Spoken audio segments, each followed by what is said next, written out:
Devanahalli taluk BJP ಅಧ್ಯಕ್ಷ ಅಂಬರೀಶ್ ಗೌಡ ಅವರ ಅಧ್ಯಕ್ಷತೆಯಲ್ಲಿ ಕುಂದಾಣ ಹೋಬಳಿಯ ಮಹಾಶಕ್ತಿ ಕೇಂದ್ರದ ಬಲವರ್ಧನೆಗೆ ಚಿಂತನ ಮಂಥನ ಕಾರ್ಯಕ್ರಮ ಹಾಗೂ ಬಿಜೆಪಿ ಕಾರ್ಯಕರ್ತರ ಸಮಾವೇಶ ನಡೆಯಿತು.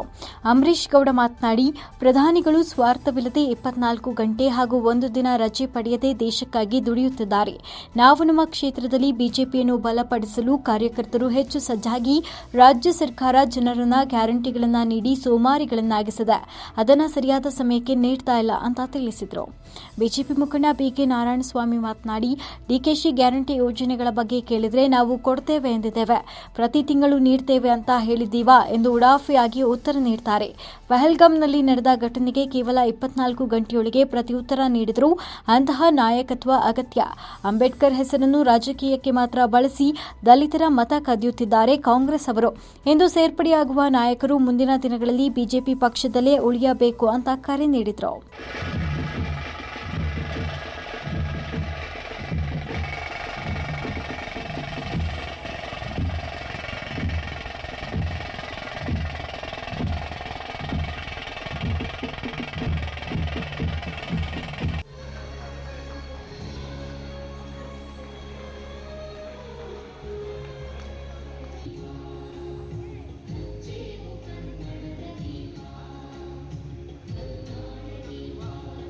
ಕಿತ್ತಾಟ ಧರ್ಮಸ್ಥಳ ನಾವು ನಮ್ಮ ತಂದೆ ತಾತ ಮುತ್ತಾತರು ಕೂಡ ಧರ್ಮದ ಮೇಲೆ ಮಂಜುನಾಥ ಮೇಲೆ ಇಟ್ಟಿದ್ದಂತ ಗೌರವ ಯಾವ ಇಬ್ಬರನ್ನ ಯೂಟ್ಯೂಬರ್ನ ಸೆಟ್ ಮಾಡಿ ಧರ್ಮಸ್ಥಳನ ಒಂದು ಅದೇ ತರ ಬರೀ ಧರ್ಮಸ್ಥಳ ಅಂತದಲ್ಲ, ತಿರುಪತಿ ಆಯ್ತು, ಧರ್ಮಸ್ಥಳ ಆಯ್ತು, ಎಲ್ಲ ಹಿಂದೂ ದೇವಾಲಯಗಳನ್ನ ಹೊಡೆಯುತ್ತದು.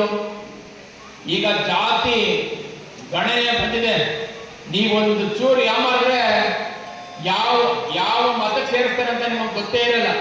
ಹಾಗಾಗಿ ನೀವು ಎಲ್ಲಾ ಕಾಲಮನ್ನು ಕೂಡ ನಿಮ್ಮ ಜಾತಿನ ಬರೆದು ಹಿಂದೂ ಅಂತ ಮಾತ್ರ ಕ್ಲೀನಾಗಿ ಬರೀಬೇಕು. ಇವತ್ತು ನಾನು ಹೇಳಿದಂಗೆ ಇಂಟರ್ನ್ಯಾಷನಲ್ ಏರ್ಪೋರ್ಟ್ ಹೊಂದ್ಕೊಂಡಂತ ನಾವು ದೇವನಹಳ್ಳಿ ಯಾವುದೆಲ್ಲ ಡೆವಲಪ್ಮೆಂಟ್ ಇಲ್ಲ, ಯಾವ ಕಾಮಗಾರಿಕೆ ಇಲ್ಲ. ಯಾಕೆ ಕೇಳ್ತಾ ಇಲ್ಲ ಅಂತ ಹೇಳಿದ್ರೆ ನಾವು ಸಂಘಟನೆ ಆಗಿಲ್ಲ. ನಾವು ಏನೋ ಮಾಡ್ತಾರೆ ಅಂತ ಹೇಳಿ ಬಂದವರಿಗೆಲ್ಲ ನಾವು ಮಣೆ ಹಾಕಿ ಇವತ್ತು ನಾವು ವೋಟ್ ಹಾಕಿ ಗೆಲ್ಲಿಸಿದ್ವಿ. ಕರ್ನಾಟಕದಲ್ಲಿ ಬೆಂಗಳೂರಿಂದ ಹಿಡಿದು ಹುಬ್ಳಿ, ಬೀದರ್, ರಾಯಚೂರು, ಮಂಗಳೂರು, ಚಾಮರಾಜಪೇಟೆ ಎಲ್ಲಿ ಹೋದ್ರೂ ಡೆವಲಪ್ಮೆಂಟ್ ಇಲ್ಲ. ಇದನ್ನು ಹೇಳ್ತಾರೆ ನಾವೆಲ್ಲ ಸ್ವಾಮಿ. ಕಾಂಗ್ರೆಸ್ಸಿನ MLAಗಳು, ಕಾಂಗ್ರೆಸ್ ಮತ ಕೊಟ್ಟಂತ ಜನಗಳು ಬಂದರು. ಇವತ್ತು ಸಾಮಾನ್ಯ ಜನ ಎಲ್ಲರೂ ಹೇಳ್ತಾ ಇದ್ದಾರೆ ಕಾಂಗ್ರೆಸ್ ಸರ್ಕಾರ ಬೇಕಾ ಬೇಡ, ಎರಡೇ ಹೇಳ್ತಾ ಇದ್ದಾರೆ. 90 ಭಾಗ ಸರ್ವೆ ಮಾಡಿದ್ದಾರೆ. ಮೊನ್ನೆ ಒಂದು ಸರ್ವೆ ಮಾಡಿದ್ರು, ಎಲ್ಲ ಮಾಧ್ಯಮ ಮಿತ್ರರೆಲ್ಲ ಇದ್ದಾರೆ. ಸರ್ವೆಯಲ್ಲಿ ನಾವು ಹೇಳೋದು ಬೇಡ. 5 ಪಂಚವಾರ ಯೋಜನೆಗಳನ್ನ ಮಾಡಿದ್ದೀರಿ. ಆ ಯೋಜನೆಗಳು ಯಾವ ನಾಗರಿಕರಿಗೂ ಇವತ್ತು ಕೂಡ ಮುಟ್ತಾ ಇಲ್ಲ. ನೀವು ಒಂದು ಕಡೆ ಹೇಳ್ತೀರಿ 200 ಯೂನಿಟ್ ಫ್ರೀ, ಆದ್ರೆ ಚಾರ್ಜಸ್ ಅನ್ನ ಇವತ್ತು 150 ರೂಪಾಯಿ ಏರಿಸಿದ್ದೀರಿ. ಯಾವ ಕ್ಷೇತ್ರಕ್ಕೆ 200 ಯೂನಿಟ್ ಬಂದಿದೆ? ತದನಂತರ ಗೃಹಲಕ್ಷ್ಮಿ ಅಂತೀರಿ. ಗೃಹಲಕ್ಷ್ಮಿ ಯಾಕೆ ಸ್ವಾಮಿ ನಮಗೆ ಹಣ ಕೊಡ್ತಾ ಇಲ್ಲ ಅಂತ ಹೇಳಿದ್ರೆ ಮಾನ್ಯ DK ಶಿವಕುಮಾರ್ ಹೇಳ್ತಾರೆ, ನಾವು ಕೊಡ್ತೀವಿ ಅಂತ ಹೇಳಿದ್ವಿ, ಆದ್ರೆ ಪ್ರತಿ ವರ್ಷ ಕೊಡ್ತೀವಿ ಅಂತ ಹೇಳಿದ್ವಿ ಅಂತ ಹೇಳ್ತಾರೆ. ಈ ರೀತಿ ವ್ಯಂಗ್ಯವಾದ ಮಾತುಗಳನ್ನು ಆಡಾಡ್ತಾರೆ. ಈ ಸರ್ಕಾರವನ್ನ ನಾವು ಕಿತ್ತೊಗಿಲೇಬೇಕು.